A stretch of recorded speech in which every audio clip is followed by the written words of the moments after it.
कर्नाटक के वजीर आला डी.के. शिव कुमार ने कहा कि रियासती हुकूमत अक़लियतों के तहफ़्फ़ुज़, तरक्की और फलाह व बहबूदी के लिए पूरी तरह पाबंद अहद है और हुकूमत हर हाल में इनके साथ खड़ी रहेगी। बुध के रोज़ बेंगलुरु के YMCA ग्राउंड में मरकजी मीलाद सीरत कमेटी सुन्नी जमात आल कर्नाटका के ज़ेर एहतमाम मुनक़दा मिलादुन नबी सल्लल्लाहु अलैहि वसल्लम प्रोग्राम के से वो खिताब कर रहे थे। वज़ीर आला डी.के. शिव कुमार ने कहा कि मज़हब कोई भी हो, बुनियादी उसूल एक ही है। मुख्तलिफ मज़ाहिब अमन, इत्तेहाद और इंसानियत का पैगाम देते हैं।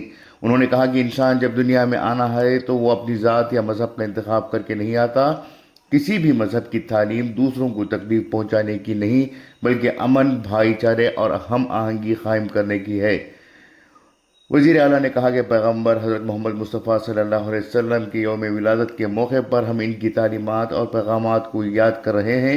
उन्होंने कहा कि उन्हें दिल्ली का दौरा करना था, ताहम मुसलमानों से मोहब्बत और अक़ीदत के बाअस वो इस प्रोग्राम में शिरकत के लिए बेंगलुरु आए हुए हैं।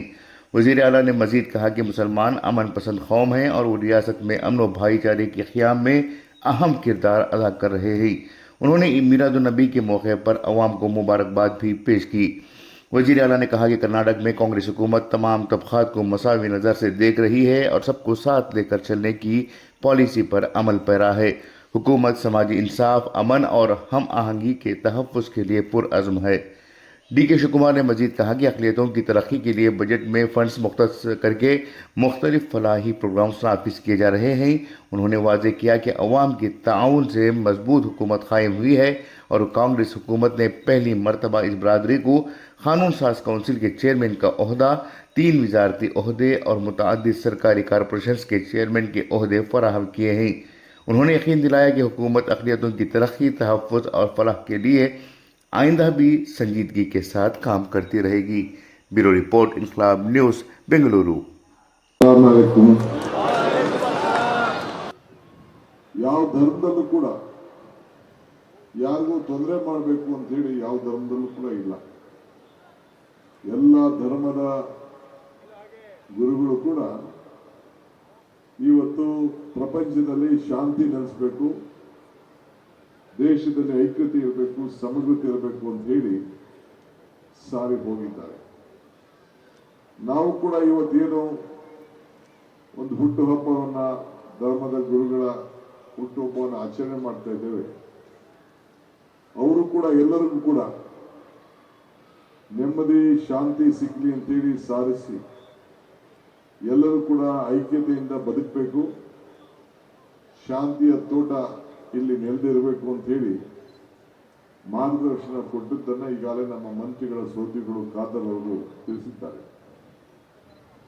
ಇವತ್ತು ನನಗೆ ದೆಹಲಿಗೆ ಹೋಗುವಂತ ಕಾರ್ಯಕ್ರಮ ಈಗಿತ್ತು 6 ಗಂಟೆಗೆ.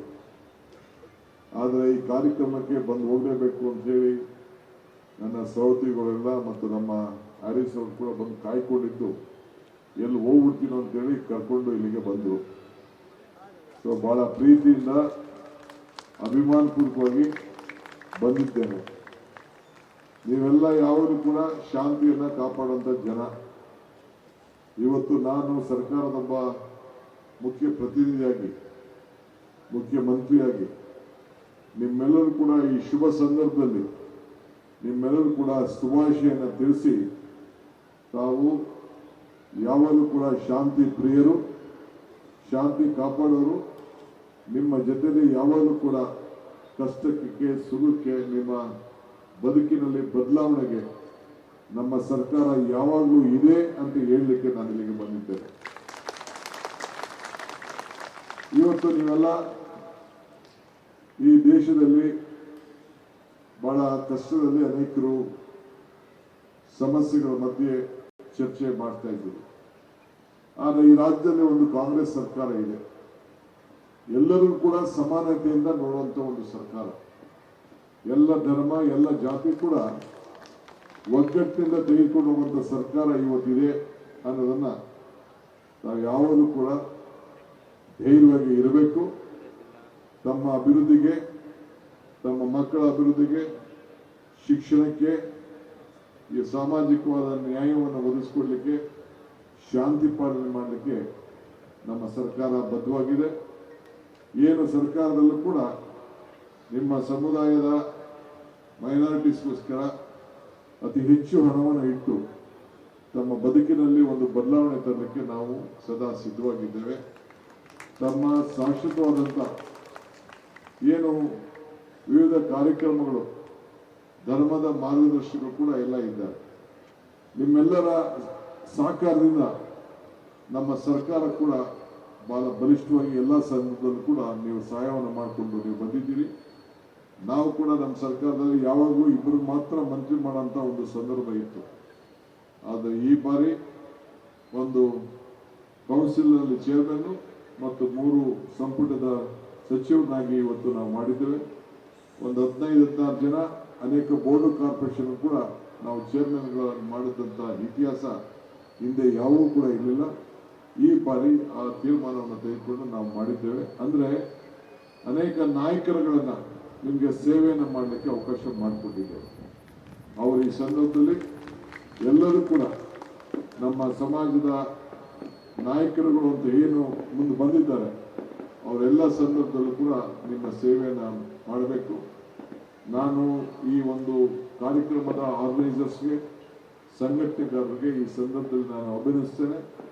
ಇವತ್ತು ಒಳ್ಳೆಯ ಕೆಲಸ ಯಾವಾಗಲೂ ಕೂಡ ಮಾಡಿಕೊಂಡು ನೀವು ಬರ್ತಾ ಇದ್ದೀರಿ. ನಿಮ್ಗೆ ಒಳ್ಳೆಯದಾಗಲಿ. ಏನೇ ನಿಮ್ಮ ವಿಚಾರಗಳಲ್ಲಿ ಕಾರ್ಯಗಳಿದ್ದು ಕೂಡ ಸರ್ಕಾರ ನಿಮ್ಮ ಮನೆ ಬಾಗಿಲಿಗೆ ಬಂದು ನಿಮ್ಮ ಸೇವೆಯನ್ನು ಮಾಡಲಿಕ್ಕೆ ಸಿದ್ಧವಾಗಿದೆ. ನೀವು ಶಾಂತಿಯನ್ನು ಯಾವಾಗಲೂ ಕೂಡ ತಾವೆಲ್ಲ ಕಾಪಾಡ್ಕೊಂಡು ಹೋಗಬೇಕು ಅಂತ ಹೇಳಲಿಕ್ಕೆ ನಾನು ಇಲ್ಲಿ ಬಂದಿದ್ದೇನೆ. ಸೊ ತಮ್ಮೆಲ್ಲರ ಪ್ರೀತಿ ಅಭಿಮಾನ ಯಾವಾಗಲೂ ಇರಲಿ. ಇದು ನಿಮ್ಮ ಸರ್ಕಾರ, ನಿಮ್ಮ ರಕ್ಷಣೆಗಿರುವಂಥ ಸರ್ಕಾರ, ನಿಮ್ಮ ಅಭಿವೃದ್ಧಿಗೋಸ್ಕರ ಸರ್ಕಾರ. ಈ ದೇಶದಲ್ಲಿ ಐಕ್ಯತೆ, ಸಮಗ್ರತೆ ಮತ್ತು ಶಾಂತಿಯನ್ನು ಕಾಪಾಡುವಂಥ ಒಂದು ಸರ್ಕಾರ ಎಂದು ಹೇಳಿ ನಿಮ್ಮೆಲ್ಲರಿಗೂ ಮತ್ತೆ ಶುಭ ಹಾರೈಸಿ ಎಲ್ಲ ಸಂಘಟನೆ ಕೂಡ ನನ್ನ ಅಭಿನಂದನೆ ತಿಳಿಸಿ ನನ್ನ ಮಾತನ್ನು ಮುಗಿಸ್ತೇನೆ. ಎಲ್ಲರಿಗೂ ನಮಸ್ಕಾರ.